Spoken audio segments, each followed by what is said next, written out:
Global health officials are focusing on a new variant of COVID-19 that was first found in the UK. It's more transmissible, which means you can catch it easily. However, it's not necessarily more serious or more deadly. That's just one variant. Another one was also found in South Africa, and multiple variants of the coronavirus are circulating globally. But viruses constantly change through mutation. In fact, new variants of a virus are expected to happen over a period of time. So, what does this mean to us? There are many questions, and we'll try to answer as much as we can right here on MedTalk Health Talk. I'm Dr. Freddy Gomez.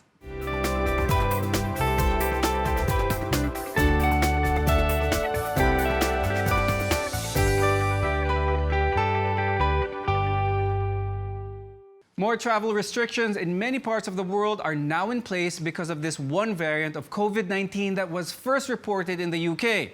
I'd like to welcome our guests. We have Dr. Percival Pangilinan. He's the head of pulmonary medicine in Cardinal Santos Medical Center. And we're also joined by Dr. Maria Rona Bergantin. She's a virologist and infectious disease specialist from the Philippine Society of Microbiology and Infectious Diseases. It's very good to have both of you on the show with us. Now, I'll start first with Dr. Rona. Dr. Rona, should we be surprised to hear about new variants of COVID-19? Let's explain how viruses change and paliwanag na rin natin ang difference ng strain kumpara sa variant. Hindi nakakasurpresa na magkaroon ng tinatawag natin na mutations. Ito yung, when we talk about mutations, ito yung rearrangement, reassortment, minsan nababawasan o nadadagdagan yung proteins doon sa genome or doon sa genetic component ng virus. And they do this simply because they want to survive. And this is their means to evade the immune system para lang po hindi sila mapatay ng ating immune system. Now, ano yung difference between a variant and the strain? Genetically, when they say variant, this pertains to an organism which has a distinct biologic activity. So, as of the moment, isa pa lang po talaga ang strain ng SARS-CoV-2, and this is the one which causes COVID-19 disease. But with the mutations that have been happening, nagkakaroon po tayo ng tinatawag na variants. And these variants have been in existence since the first strain of the virus from Wuhan was discovered. Lagi kasing sinasabi na in 2 weeks time nagkakaroon ng bagong mutation, kaya nagkakaroon po ng mga bagong variant. Mas naha-highlight lang itong na-discover nila sa UK and also what they have seen in South Africa of recent. Okay, so katulad ng sinabi ni Doc Rona, ang mga viruses, they mutate. Normal yun because they want to survive. And they change inside a person's body, and the impact can either be that the virus becomes weaker or stronger. Now, punta naman tayo kay Doc Percy. Kapag ang virus ay tinatawag na more contagious, does that automatically mean na this is stronger? There was a published article last month sa British Medical Journal na sinasabi na yung variant daw na yan mas nakakahawa nga, pero it was not yet proven na mas nagpo-produce ng mas severe na sakit. So now that we are talking about changes or mutation, one that's most familiar to many of us is the influenza virus. Kaya nga taon-taon nag-iiba ang vaccine para sa flu or para sa sipon because the virus changes. So let's review the characteristics of this new variant that originated in the UK. Now, Doc Rona, how are these new variants detected anyway? May proseso ba ito? In the United Kingdom, their surveillance system is quite robust. So, yung mga isolates nila ng SARS-CoV-2 na nadedetect nila through PCR, sinasubject to sa genomic testing, and they have been doing this. The UK has a very established system for detection of genomic variants of whatever diseases they have. So, no-detect nila to, I think, sometime in September when they have increased transmissibility kasi meron isang portion, I think that was in Kent, when they have seen that there are a higher number of individuals who were infected during that time. So nung tiningnan nila yung isolates doon sa virus na yon, doon nila nakita na mayroon pagbabago doon sa genomic structure nung virus. And I think this virus has mutations specifically more than the other mutations seen in other variants across the world.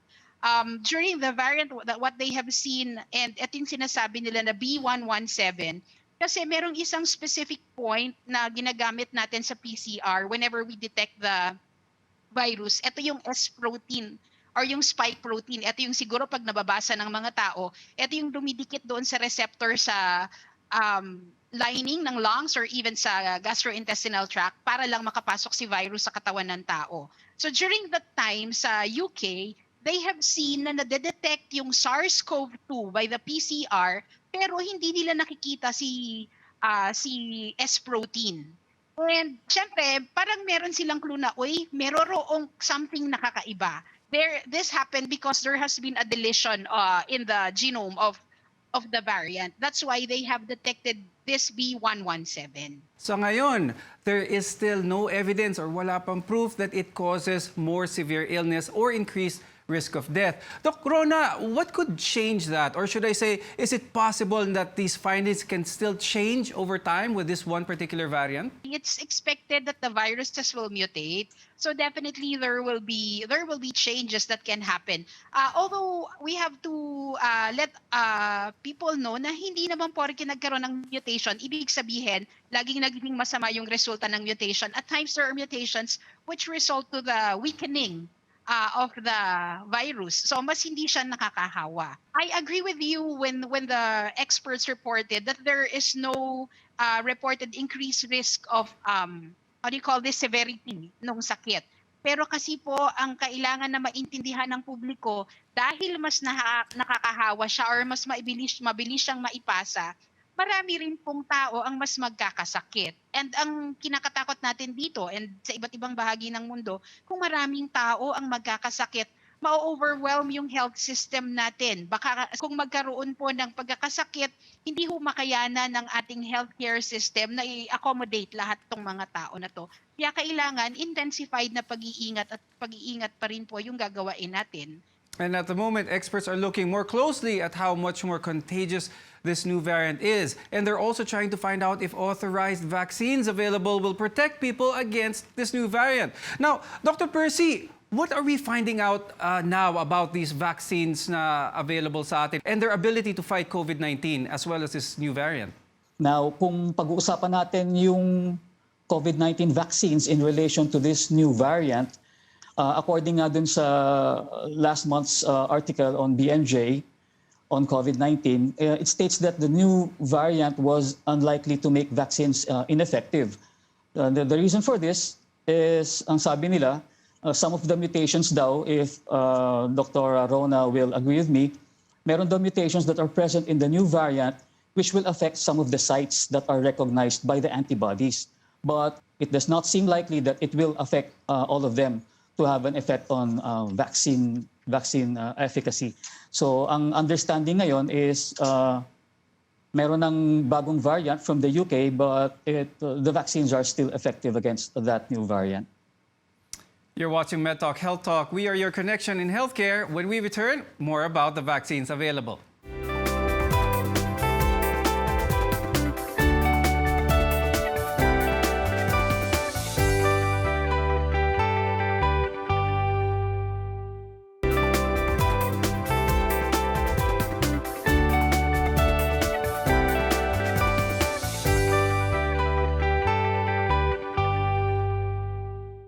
We're committed to making communities healthier, especially in this time of COVID-19. Welcome back to the show. I'm Dr. Freddy Gomez. New variants of the coronavirus are appearing in different parts of the world, and experts are closely monitoring the one that first originated in the UK. Public health officials there say it first appeared in the southeast region of England in September before being detected there in November.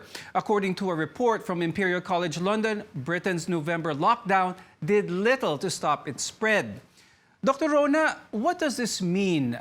If little effect was seen with a lockdown, what should people do then?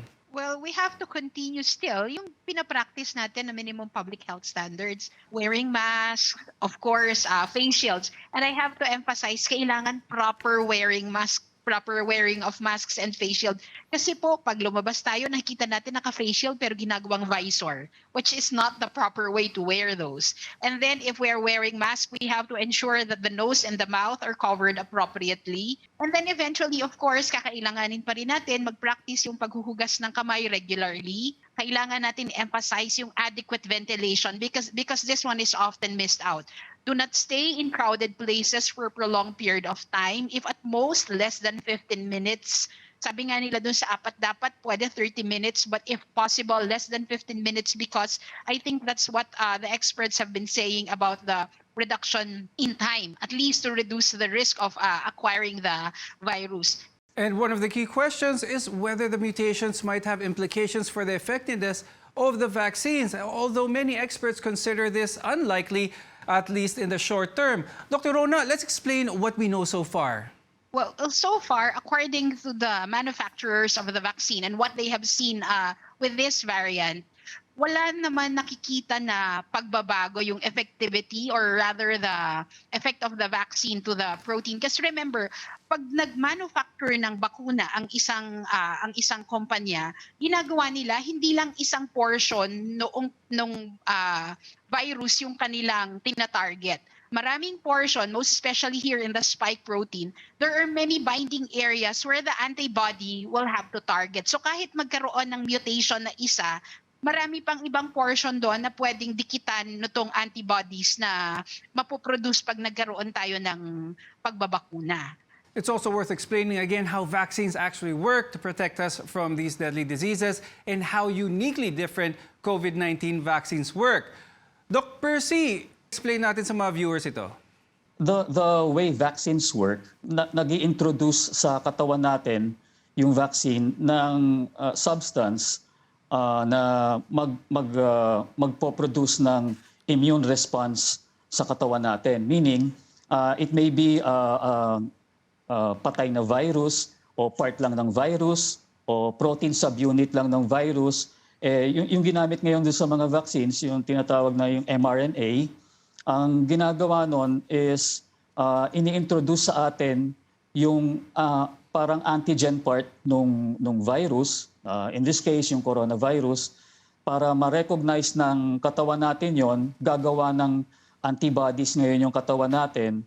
And from there, pag nakagawa na tayo ng sufficient amount of antibodies sa katawan natin, once ma-expose ngayon yung tao na na-vaccinate na sa virus na yon, nakahanda na yung body na lumaban dun sa virus na yon kasi meron na nga siyang antibodies na nagawa. This is MedTalk Health Talk right here on CNN Philippines. How much has social distancing and other safety protocols helped in the fight against COVID-19? And as we wait for the vaccine, what more should we be doing to keep the virus at bay? More after a short break. Stay with us.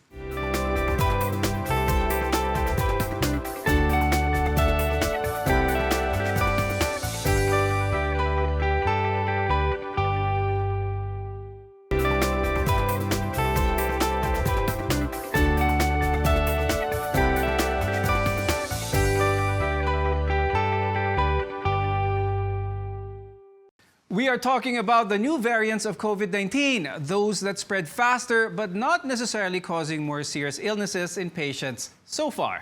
Welcome back to MedTalk Health Talk. I'm Dr. Freddy Gomez. Communities are better organized these days about protecting each other against the virus. And when we are out and about, we see temperature checks and we have to register or scan QR codes in order to enter certain establishments. Doc Percy, how much of this will help all of us?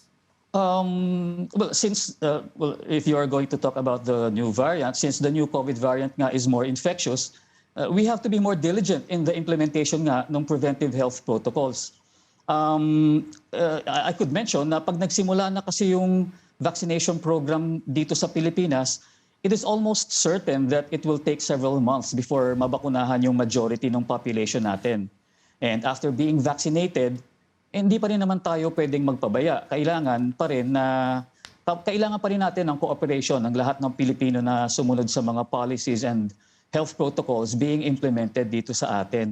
Otherwise, with the increased infectivity of this new variant, baka ma-overwhelm tayo kasi kagaya na sabi ni Dr. Rona, we will expect to have more cases and therefore an increase in hospitalizations and an increase in the number of deaths pag ganun. For my next question, I'd like to ask both of you about this. As you go about your day-to-day and you're in public places, how do you assess the behaviors of Filipinos in general? I'll start with you, Dr. Rona. Karamihan ng nakikita ko, swerte naman, sumusunod talaga doon sa mga minimum health standards natin. I think Filipinos sumusunod naman pag sinabi natin. Lalo na kasi kailangan nilang protektahan ang mga mahal sa buhay. Well, I have to agree with Dr. Rona. We can only answer your question by comparing our situation sa ibang bansa. Alam naman natin, 'di ba, sa United States mas maraming pasaway doon. That's the reason why they have the most number of cases, most number of hospitalizations and deaths sa buong mundo. Dito, in fairness sa mga kababayan natin, nakikita mo talaga yung desire ng mga tao na sumunod sa kahit na sa pinaka-basic lang na mga health protocols. Of course, hindi naman mawawala din yung mga kagaya din sabi ni Dr. Arona, yung ginagawang visor lang yung face shield, tapos nasa baba lang yung face mask. Pero I think they are just the exceptions, not the rule. So in general, I think we Filipinos are doing our best to prevent the mas malalang spread of this COVID-19. So those are very inspiring and things that are good to hear. And I think it's a testament on the kind of information campaign which doctors are trying to emphasize as well as our government. Now, today we have cooler temperatures and as a result, may mga allergies, may mga sipon, as well as mga lagnat o trangkaso. Dr. Rona, again, let's remind our audience, how do we know the difference of these symptoms from COVID-19? And what's the best way to react? Kasi we have to admit, a lot of people are very paranoid these days. Okay, it's quite difficult to distinguish between kung ano yung common na sipon or what will really be COVID. But then if you are a person who's really prone to allergic reactions, karaniwan sinasabihan namin, and I think Dr. Percy will agree with me, if you are advised to take in, let's say, your antihistamines, take it na. As in, inumin na ninyo kung ano yung kailangan ninyong inumin para lang hindi ka magkaroon ng allergic reaction. Now, definitely, if there will this persistence of the symptoms, bahing ng bahing, and then magkakaroon ng lagnat, the best way definitely is to consult and have the swab taken easily or earlier on. Kasi ito yung way para mapoprotektahan din natin yung mga kasama natin sa bahay. Mahirap talaga, as I have emphasized, to distinguish between the two because the coronavirus that we have comes from the family, which is also the most common cause of colds that we have. And we can't emphasize enough the importance of social distancing, the frequent washing of hands, at pag may sakit, whether COVID or hindi, get some rest. You could be contagious and contaminate others. Remember, our immune systems need to be as strong as possible, especially during this time. With that, I'd like to thank our guest for today, pulmonologist Dr. Percival Pangilinan. We appreciate your time very much. We also want to thank infectious disease specialist Dr. Maria Rona Bergantin. Marami pong salamat. It was really nice speaking with you about these new variants of COVID-19. And as we've been discussing, we need to be more vigilant, more careful, and more actively following safety protocols. I'm Dr. Freddy Gomez. We know a bit more about the COVID-19 pandemic since it first affected our country last year. And the more we know, the better we can react and protect others. Thank you for watching.